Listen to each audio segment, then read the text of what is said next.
So we're going to talk through some opportunities that you have to make those reflections go well.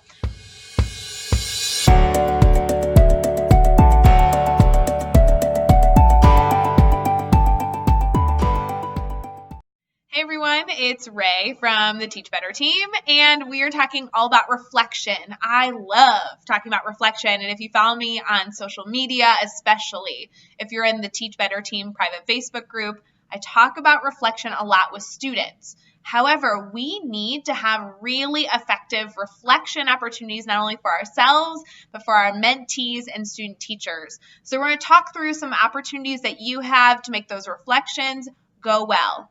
First and foremost with reflection, I did research for my thesis on the opportunity that we have to use multiple mediums to influence reflection opportunities. So if you are working with a mentee or a student teacher and you're trying to have them reflect, having a conversation one-on-one directly after the lesson happened may not be the most effective way that person uses reflection. So consider the medium in which you're having students reflect. Doing reflection face-to-face might be a great option that you can embed every so often. It might also be beneficial to use a pre-recorded video or a voice memo or typing things out in a Word document. An opportunity that your student teacher has or mentee has to step away from the situation and reflect is really important. And then when they do that reflection, finding a medium in which they're comfortable with is that last and final piece. For someone like me, recording via video would be great. I don't really like typing. It just seems easy enough for me to stand in front of a camera and just talk everyone's ear off. However, for other people, video is like a no-go. They get very distracted by looking at themselves. They don't like being on camera. They don't want somebody else to see them on camera. So offer them the opportunity of a voice memo or typing. But if you can find the way that your student teacher or mentee best communicates, that is probably the medium in which they should be reflecting. The other element of reflection is kind of setting the expectation for what type of reflection you're looking for.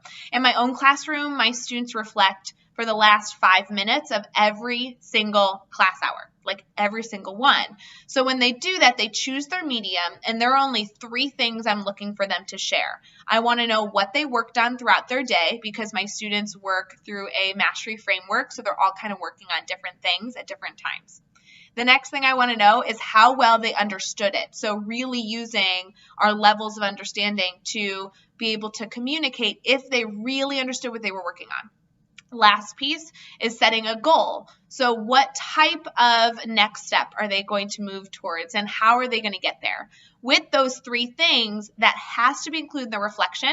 Anything else is a bonus. We can use this same strategy with our mentees and student teachers. Be very specific. Give them guiding questions or STEM sentence starters. This will allow them to not only reflect effectively, but allow you to get what you need out of their reflection to support their next steps. I hope that this video helped you think about how you're going to have your mentee or student teacher reflect with you.